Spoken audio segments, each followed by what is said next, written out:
I'd like to welcome everybody today. I'd like to introduce myself as Wayne Furphy. Chris Gray is sitting over there. He'll be talking about part of the master plan, and Greg Miller will be talking about the other part of the master plan once we get to that. So this is our agenda for the day. Our proposal consists of, why are we here, what do we want to do, and how are we going to go about it? What's our progress to date? What are our master plans? What's the cost of implementing those master plans? What are the funding requirements to fund those master plans? And finally, just a bit of context in terms of it's your property, it's your village, and it's your investment. And that's how we must think about it. We're all property owners here in one way or the other, and it is an investment, and probably our most important investment. So let's start with the why. And we know that St. Francis infrastructure is disintegrating. For us that live here, we probably don't see it as obvious as people that come here once, twice, or 3 times a year. And it's always, people with the holiday homes that come here that often have despairing kind of looks on their faces when they see the state of the roads and so on. It is disintegrating, we know that. The town is underfunded, and I'll come and explain a bit more about that later on. We have one of the lowest property rates in South Africa, 0.68. Cape Town's 0.68, but it has enormous revenue coming from industrial and commercial properties of at least double or treble those rates. We don't have that. Our industrial sector is only 40 urban, and it's the same rates as residential. 90% of properties pay water and electricity probably for 1, maybe 2 months a year. And that's, if you look at your municipal account, around about 60% of your cost is on non-rates charges. The municipality itself, that's Cocha municipality, is financially very weak. I've spent a bit of time with Chris, with the new CFO. They recognize that they got big issues. We congratulated him on a clean audit. He looked at us and said, yeah, the clean audit just tells you where you spent it, but not necessarily whether you spent it in the right place. And that was quite refreshing to hear from somebody who's not been defensive about it, but recognizing that they've got big challenges. If you look at their capital budget for this next year, they collect something like 760 million, 780 million. Their capital budget is 60 million. The cost of upgrading our sewage plant here is 25 million. And there's probably another 40 different projects sitting on their IDP, that they're going to hope of getting to under that sort of financing arrangement. There's about 3,500 properties in the greater St. Francis area, 40 private estates. All of these private estates are obviously from their own gate inwards. They provide their own infrastructure, but from there out, they use the shared infrastructure of our village, i.e. the main arterial roads. All the rest of our roads, are more suburban, more streets, with residential properties on either side. 2,150 properties really fall outside these private estates. And that's most of us. Then you must add to that Vista Township. Anybody here know how many dwellings in Vista Township and roughly how many people live there? 472 brick houses, over 1,000 shacks. If you add about 5 people per dwelling, 7,500 people. We're between 2,000 and 3,000 permanent residents here. And we've got 7,500 permanent residents that are part of us living in fairly dire conditions.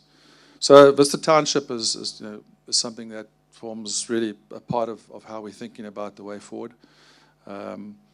Industrial sites, really, it's a small area, about 40 urban, and then there's Cape St. Francis as well, obviously, that forms part of Greater St. Francis.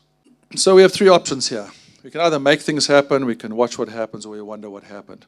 And we really presented that to you at the AGM. And the vote afterwards said, guys, do we want to make things happen, or do we want to wonder what happened? Because right now we're all watching what happened. And the decision there was, let's make things happen. And that gave a mandate to Chris, myself, and the incoming committee to formulate the way forward. And obviously at the heart of that are the master plans for restoring our infrastructure. And we decided to invest in our infrastructure to protect and enhance our property investment. And it's all about the value of our property. So what do we need to do to restore and maintain our infrastructure? And once again, that's the river, which is silted up, the spit, which is washed away, the beach, which disappeared, the roads, which are disintegrating, the stormwater drains that probably haven't been cleared and of any use to us for the last 10 years, and the sewage, which is, so any idea of what the ratio between waterborne sewage and conservancy tanks is in St. Francis? 25% waterborne, 75% conservancy. At the end of the day, we'd like to all be waterborne. It's a much cheaper thing to operate, much more expensive, obviously, to install. So we'll be giving you some insight to that. So how do we go about this? We started by refocusing the Residents Association to the property owners. We recognize if we're going to raise the money to do this, it needs to be people that are directly affected by either a reduction in the investment or an improvement in the investment. And let's rather avoid the reduction and enhance our property values here. On higher value properties like we have compared to the rest of Coco, we're the jewel in the crown. Which means that if we double our investment, we double from 4 to 8, not from 1.2 to 2.4. We have a much greater upside, but then we have a much greater downside as well. And that's why it's imperative for us to put on an investor's cap here and think about it in that way. We set up the non-for-profit company to manage the finances transparently. It will be transparent. It is transparent, and restore and maintain our infrastructure. We've involved talented and experienced leadership to oversee this work. And we started building a positive and cooperative relationship with the municipality. Not saying it's easy. It's not easy working with the guys, but at the end of the day, if we end up fighting with them, they're just going to use our rates to fight us, and that doesn't make sense. We've got to try and develop the cooperation with them. We have to raise the necessary funds from the property investors and other potential sources, and there are other potential sources that we are investigating. But at the end of the day, this is our properties, and we must take some responsibility for that. Get a commitment from the municipality to contribute, if not in cash, some cash, but certainly in kind. And that's materials, office space, equipment, know-how, etc. There's quite a bit that they can bring to the party. There are examples of that. It's hard work getting that ring fence, but it's possible, and I think that we'll see that increasingly so. Certainly, Jeffries and Paradise Beach and Aston, have got that sort of relationship in place. We need to organize property investors into street committees. We start out thinking, look, let's raise the money for all of our roads. And we've come to the conclusion that there's several elements of this infrastructure that really would be better served if a decision was made by smaller groups of people to co-invest, and probably at the street level. So we've seen some of that already with resurfacing of roads, parts of Sunset Drive, paving of roads like Arthur Lane, but also with implementation of sewage and so on. Those are decisions you can make more meaningfully in a smaller group, and customize the type of surface, the kind of solution that makes sense for you as a smaller group of people. So progress to date. We've set up the NPC. Its memorandum of incorporation was put in place. We're applying for a public benefit organization, which means that if people donate, that they can get a tax benefit from that, as will corporates.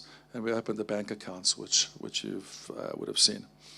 The board was appointed, really 5 of us as independent directors, myself, Chris Gray, Paul Pizarro, and then 2 Johannesburg-based businessmen, Gert Foster, he's the group finance director at PayTM, they're the guys who do all the ATMs, and then Peter Mountford, who's the chief executive officer of Supergroup, which is the 4th largest listed company in South Africa. Project manager that we appointed, Greg Miller. Greg, everybody knows Greg. And then a technical committee, Chris Gray, Harry Milson, Jeff Forrett, Craig Northwood, and Sean Peart. So we've got a good blend of capability there, and And from the quality of work, on the master plans, oversight of it, the award of tenders, that sort of thing, I don't think we could have a better group. The basic assessment report, which was the environmental assessment, was submitted to De Deert, Eastern Cape, on the 11th of February. They had 107 days to respond, and they took all 107 days and gave us their answer on the 1st of June, which allowed us to go ahead and start repairing revetments on the beach and the spit. The memorandum of understanding allowing the MPC to manage the spit and beach projects on behalf of the municipality was with their lawyer.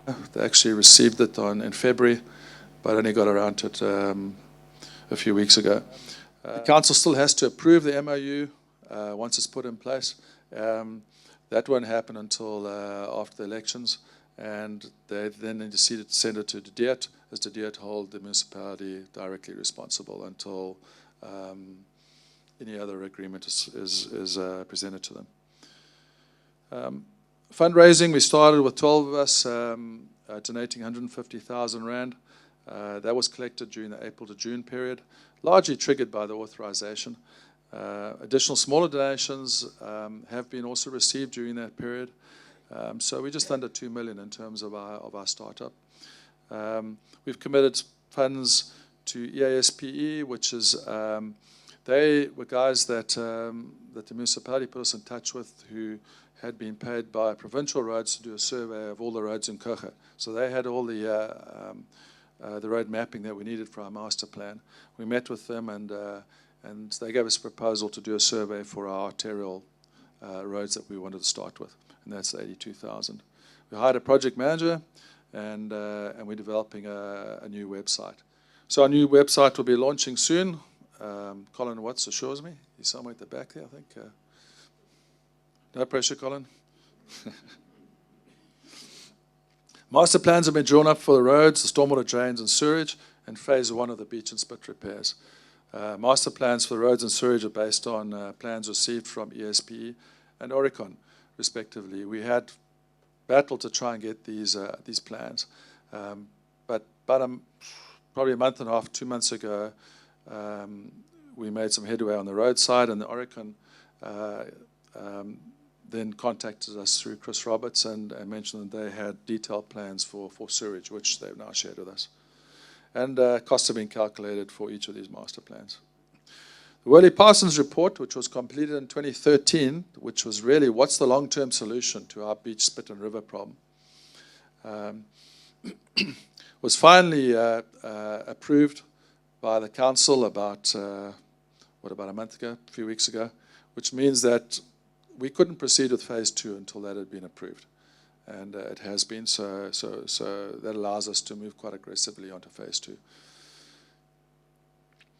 We have also sought some advice on structuring the EIA for an engineering solution for phase 2, and spoken to several people with quite a lot of experience, particularly in river estuaries and so on, and with the kind of issues we face in phase 2, which is typically the kind of groin type solution or reefs or whatever it might be. But so we're engaging with them to look at how we can get. A lot of work has been done on this over the years, and we don't want to redo all that work. We don't need to. A lot of money was spent back in the early 2000s on this, and we need to gather that and really just verify it and adjust it rather than going back and starting all over again. For us, time's quite important. I mean, it took a year to get the authorization just for phase 1. We don't want to be embroiled in this for years to come. Work has started on the new Sand River Bridge, but I understand that it's just been halted because of an EIA approval that's soon to be issued. But that's great news for us. Everybody's been wondering what's happening to that, and the tender has been awarded, and it's just a matter of getting those final approvals done, and work will start. The Doom Ponds tender was awarded. That's the Doom Ponds behind Sea Vista near the sewage treatment plant. That's the ponds that burst and went through Santorim. So awaiting permission to cross Kucha land, we believe that's now been given, so I think that we'll see some work starting on that. And then the expansion of the waste treatment plant is in the IDP budget, but I think we're going to have to see how we can find other forms of finance. And that might be National Treasury, there might be other motivations for that. Joint River Committee will take over the management of the river. I mentioned that earlier, which is collecting all boat license revenue for the river. And Greg will provide management capability to the Joint River Committee to manage the people that are hired for that. The relationship with the municipality is improving. I think that we have established some trust with some of the key people there. We have discussed what we want to do here, including the SRA, that's that self-rating area, which is the levy. The levy is designed for maintaining the infrastructure once we've restored it. And we've had those discussions with the municipal manager, the chief financial officer, and the directors of social services and technical services. And basically all supportive. It has to go to council, where the politicians then decide on its fate. There will be no further council approval until after the August 3rd election, so we'll be waiting for that. Master plans, just hand over to Greg. Okay, let me chat to you guys quickly about the River Spit and Beach. Effectively, the Worley Parsons report that was put forward and has now been adopted by the municipality included two main phases. Phase 1 was for the emergency repairs onto the rock revetments in front of houses and on the spit. And then phase 2 went into a long-term solution. What is the ultimate solution for the St. Francis Bay Beach? And it looked at all the papers going back into the past. It was quite a comprehensive report. Phase 1, we've now obviously got authorization for phase 1, which is the rock revetment repairs. All the owners will be responsible for the repair of their own private revetments, and the revetments in front of private urban. So that's all of those along the beachfront. And the public open space will be the responsibility of the Coca municipality, and where possible by the contributions of the greater St. Francis community. The authorization this time round, that we're forced to include the likes of an environmental control officer, land surveyors, engineers, rehabilitation experts, and suitably qualified contractor. This sort of, we've done away with the gung-ho sort of beach rehabilitation or the revetment rebuilding as we had in the past, and that's what caused most of the problems. The repairs will be approved on a phased on a zone-by-zone basis, which means that it won't be a homeowner one at a time approaching the Department for Environmental Authorization. We're going to have to get almost these street committees in place, and then we'll submit a group of 7 or 8 houses together. And a lot of these groups have already organized themselves in clusters. The spit revetments. The spit, obviously this being a public open space, we've got 2 areas to the spit. The first area is already revetted, and that's about 337 meters. And those revetments are in fairly poor condition at the moment. We've got approval for redoing those revetments, as well as doing or installing revetments along the entire additional length of almost 700 meters. Without implementing phase 2, this probably gives us 5 to 10 years. They're bargaining on 10 years. As an alternative, because obviously to do the 700 odd meters of the spit, there's a bit of contention in town as to whether that would be viable, but obviously there's a cost associated to it as well. And a lot of people showed their support towards spearheading a phase 2 initiative, and so we've submitted an alternative, as Wayne mentioned earlier. This will be to continue with sandbags and dredging as the riparian body have been doing in the past. And to repair the existing section of revetments on the spit. The riparian lot have been helping with this as well. Okay, and we're going to tackle phase 2 as a matter of urgency. Phase 2, ultimately what this is a long-term solution. They've looked at groins, offshore reefs, all sorts of retention methods, and then obviously a nourishment of the beach. And then this nourishment would ideally come from the river system. And there are various zones that have been demarcated in the Worley Parsons report as ideal sand sites, and these will obviously be further investigated. And the benefits here are obviously desilting the river, restoring the beach as an amenity, and restoring the river as an amenity, and protecting the canals as a side benefit. So obviously our step 1 to getting this process complete is determine the best viable long-term solution from an engineering and environmental and a costing perspective, taking everything into account. And that'll be looking at groins, offshore reefs, dredging versus there are a whole lot of things that'll come into play, and this will be resting quite heavily on the work that was compiled within the Worley-Parsons report. And then step 2 is obviously to implement that solution. And then Chris, I think this is over to you. Right, just to give you a background on the roads, the progress of the roads, and what we plan to do. If one can recall the last meeting we had here, I had a physical exercise I did on my motorbike. I rode through the whole village and I recorded the length of each road. I then got hold of some contractors in Port Elizabeth and got some average rates for slurries, Cape Seal, which is basically a stone chip and a slurry premix, and paving. Went back and did a couple of calculations on that and came up with some figures on what it's going to cost to repair the roads. I then sort of got to a bit of a head wall there and didn't quite clear what the next road forward was. So what we did then was institute a technical committee to try and help. The main basis behind that I'm actually not a civil engineer by profession. I'm a building contractor. I did a BSc in construction management. So I'm not a fundi on roads by no means. We got the committee together, and what came out loud and clear from that committee is that we need to identify the main arterial roads.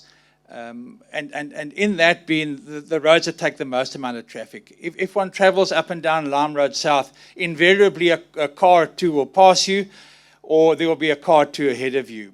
And that's out of season. So the main arterial roads that were identified was Lime Road North and South, and the link between Lime Road North and South, passing the southern Lime Road up to the filling station, the Cece's Drive. That was declared or taken as phase 1 of the main arterial road upgrade we had to do. We then decided that the second phase to that main arterial upgrade would be to complete the whole of St. Francis Drive and Tarragona Road. That would upgrade our whole infrastructure main arterial road network. 39% of the roads are classified as being poor. Now, I would say that 39% of the roads are shot.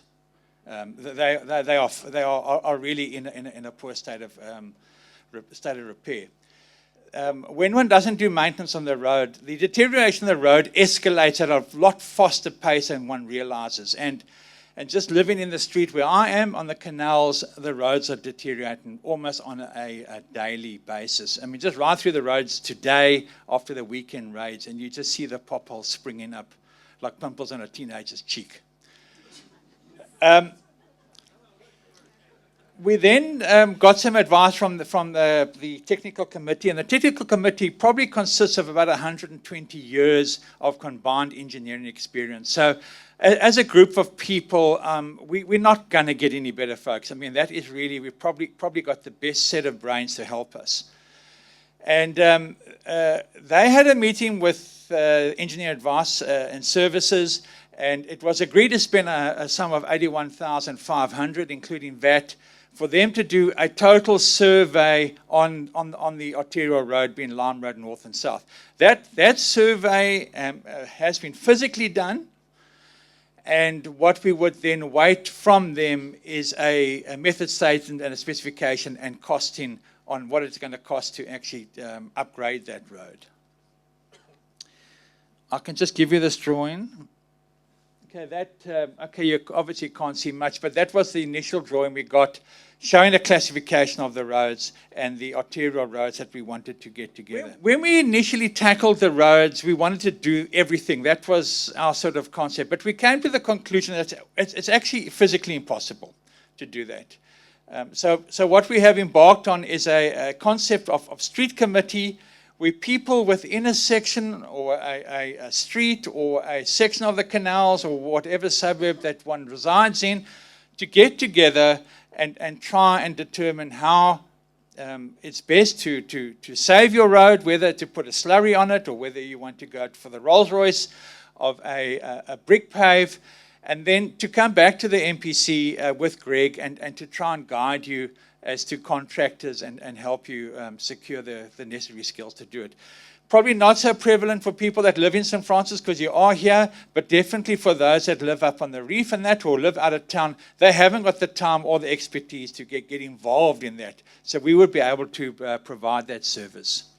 Just also with the whole initiative of the arterial road upgrade and secondary road upgrade, our chats with the Cocha municipality, we have often tabled the aspect of skills upliftment, skills training, bursaries, possible further education for suitably learned students from the Sea Vista Township to send them on courses relating to construction studies, environmental studies and stuff like that. And whenever we spoke about skills upliftment, training, definitely the shutters opened and they stood up and they wanted to engage.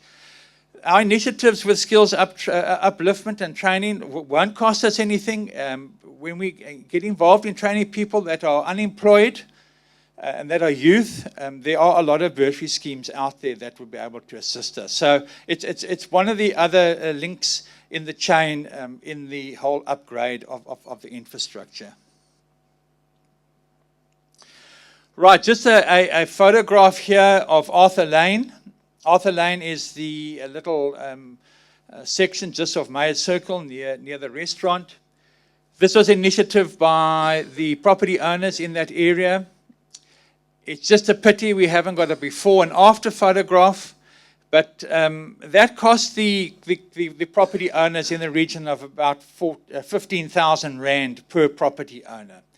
And the improvement of their properties and what's actually happened is quite amazing. I mean, if one tries to market or sell your property and one needs to bring one's Land Cruiser in and engage four-wheel drive and then select rock crawl to get your house, you're not going to get a lot of people wanting to put in some very high offers. But when you get approached by this, it's obviously a different situation. Another one in Jeff Forrest Road, another initiative that's been done where they've paved. I know these are all top-end initiatives, but one certainly can look at slurries or just putting in road curbs and stuff like that. I think everybody here lives here. This was for the Joburg audience to show them that the riparians have also got their act together and have upgraded the small boat harbour. Okay, on the stormwater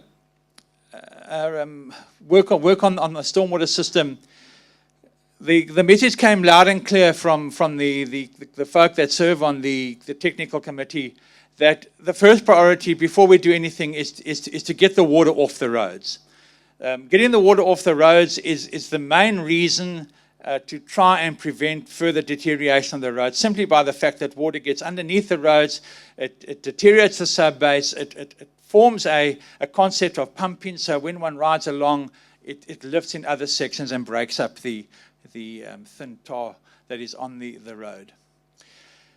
The stormwater clearing and identifying and modifying in places is not a very big job. Stormwater does exist in a lot of areas. It doesn't exist in some areas, so there's got to be some new stormwater put in. But it is something that we can get stuck into, and with relatively low cost, one would be able to tackle and resolve this problem. I asked Wayne to put some photographs I took on just after the rain, yeah. Okay, these are just photographs of our stormwater, current stormwater.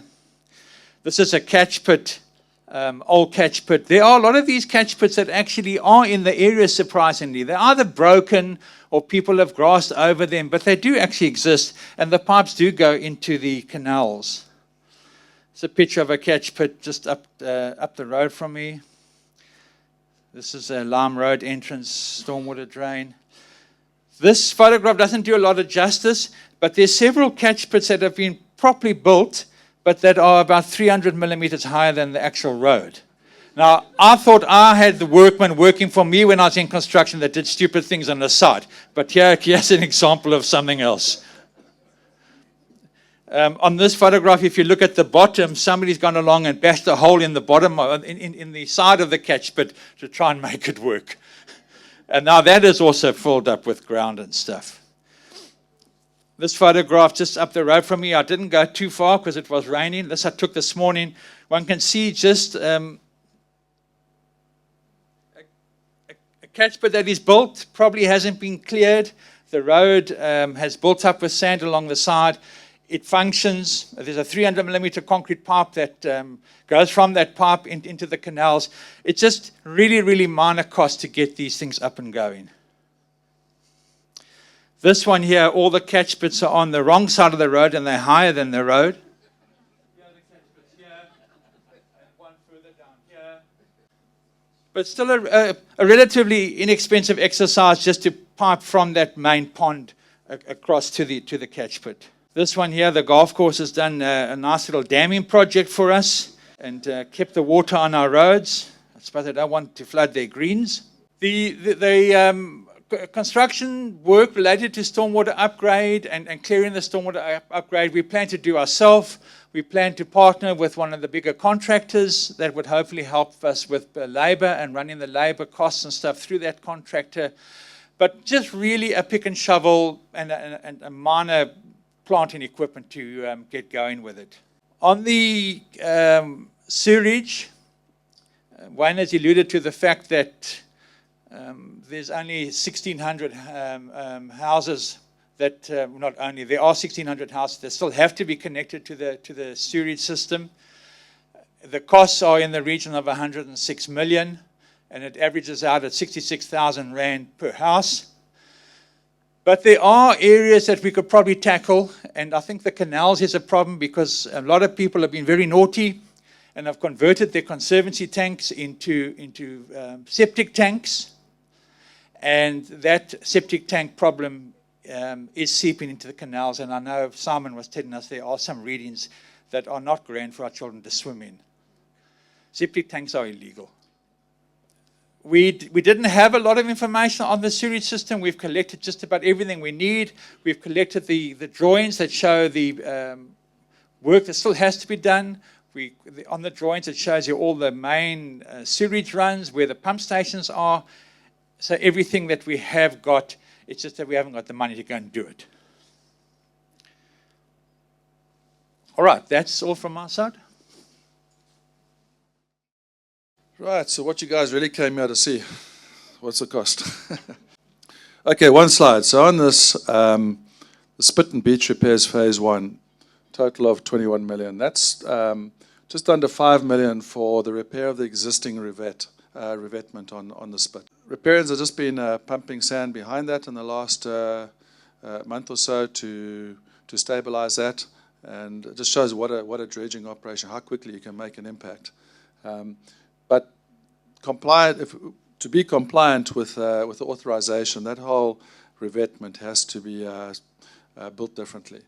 The extension of that is just under 15 million, and that would take that revetment all the way, not to the end of the Spit, but as far as the design approval has required it to be.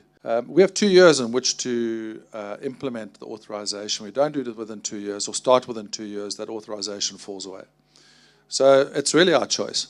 When it comes to the beach and the beachfront properties, nobody has to do it. Just as if you want to do it, you've got a period in which to do it, and there's a whole lot of conditions that you have to comply with. The public open space, and looking at the one that is really desperate, is Ann Avenue. I mean, that in these winter storms is eroding back, daily. So that definitely needs a lot of attention. But there's some other public open spaces, and there are roads in front of properties we don't have to get to right now. They're not critical to any houses falling into the sea. But inevitably, it's a beachfront property that if that road goes, then they've got to consider whether they want to protect their property. As far as the beach is concerned, it's really about protecting private property. On the Spit is a municipal earth, and they're not going to get to protecting that or restoring it without some sort of national government funding, which looks unlikely, and that really comes back to us and what we want to do. So that's the makeup of the 21 million. The River Spit and Beach Phase 2 is really the designing and choosing the engineering solution for Phase 2. Is it dredging from the river and desilting the river and putting groins in to hold the sand on the beach? If you look at what's happened along that coastline over time, is that the gradient of the beach into the bay has gone from that to that. And with the revetments, it's dropping. Some say a meter a year, or it's quite a significant drop now because of the cascading of the water. What we have to do is reverse that, lift it up and flatten it out again. And the groins are really there, or something similar, to slow down the current that goes from west to east along there and drop the sand and backfill. So we don't know what that solution, I mean, we can hazard a guess and what's obvious, but what we do know is that we got a huge amount of sand in that river. The sand river was diverted from coming somewhere out in the middle of the beach to the river, which is why we don't get sand in the middle of our beach. And the port and the vegetating of the sand dunes really stopped the sand nourishing the top end of the beach. So we're not getting that anymore, and we have to deal with a man-made problem with another man-made solution, which is really saying, okay, well, let's take the sand from the river, which the sand river's deposited, and put it back where it should have been, and then try and hold it on through technologies like groins. So phase 2 is really to address that, both from an engineering solution point of view and from an environmental perspective. The arterial road upgrades, phase 1, as Chris described, 6.3 million is the current costing we have on that. And if we were to do the balance of the arterial roads, it'd be another 10.5 million, with a total about 16.8 million for those arterial roads. That's not a slurry, it'd be something more substantial than that. And then stormwater drain repairs, about 800,000. That's probably a small team for about 6 to 12 months is what we've estimated there. Sewerage cost, this came from Oricon. And these are some big numbers, 106 million to extend waterborne sewage to all of our properties.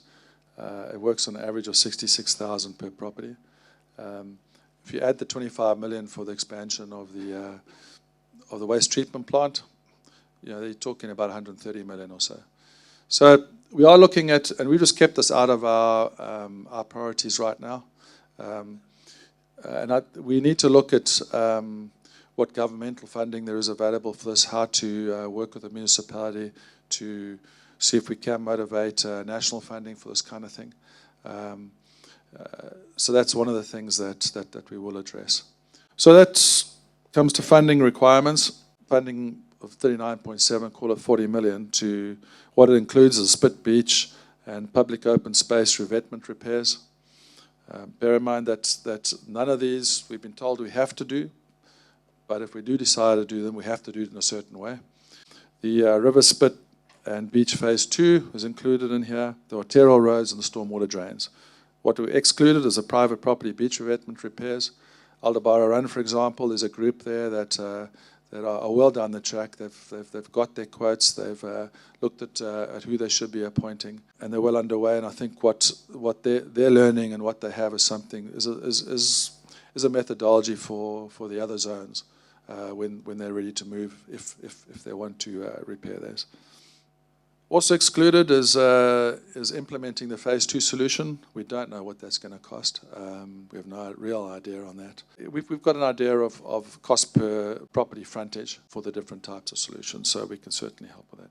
So it comes to really the motivation for all of us putting our hands in our pockets and coming up with funding. So if we take an average property value of 4 million, and that's we think about the average. Obviously, you've got properties worth 20, 25 million, you've got those worth 1 million. But on average, 4 million. Rates, you'll pay about 25,000 per annum on for your rates for that property.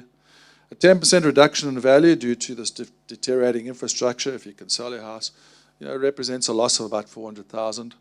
An investment, for example, of 100,000 infrastructure should avoid a loss of 400,000.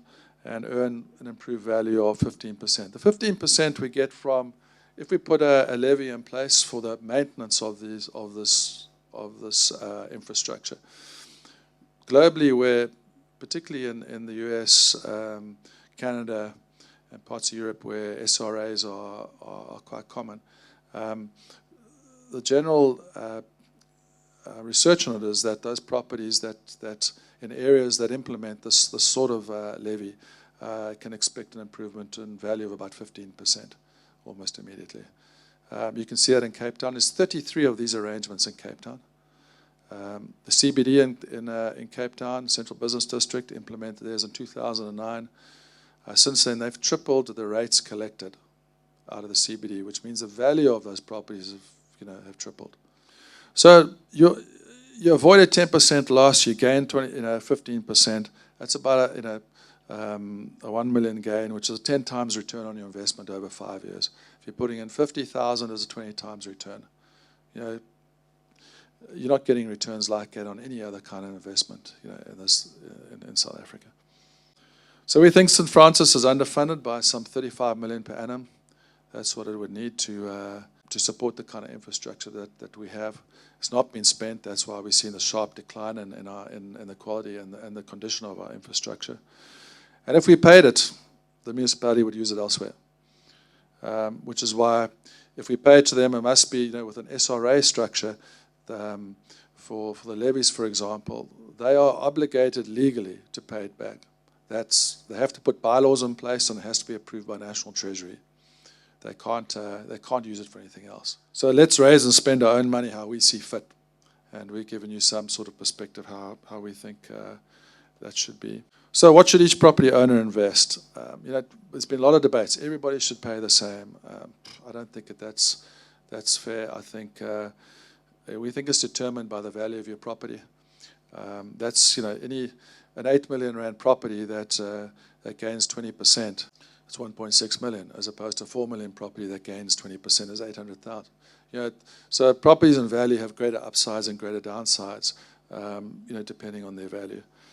A multiple of property rates. This is not the levy we're talking about. This is the upfront donation. We want to raise the capital to do our restoration. That's what we need up front. The levy is only to maintain what we've restored. The levy should be a maintenance rate, otherwise we're going to overtax ourselves. If we can't raise the money in terms of upfront donation, then we're going to have to rely on a higher levy later and spread the whole investment out over a much longer period. I don't think that's in our interest, but that's, I guess, is an alternative that we can fall back on.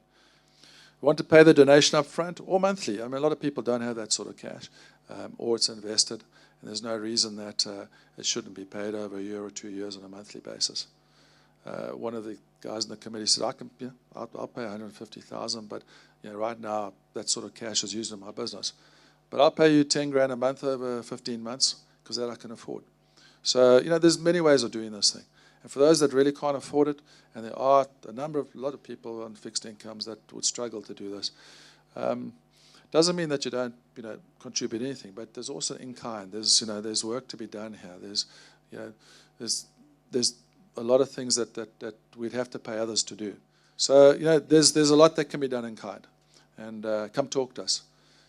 From the AGM last year, I've had lots of people that complained or were worried about things. So let's have a chat. Let's understand. I learned a lot from it, and I was able to exchange thinking with them and I think come to a better solution. An investment of 50,000 rand per property on average, 2 times whatever your annual rates, would raise between 50 and 100 people, assuming 1,000 to 2,000 property owners invested. We've got something like 3,500 property owners across the Greater St. Francis, so we are capable of raising that. Our rates, we pay something like 35 to 40 million. Across the Greater St. Francis area, probably closer to 50. So we actually have quite a serious financial resource capability to draw on.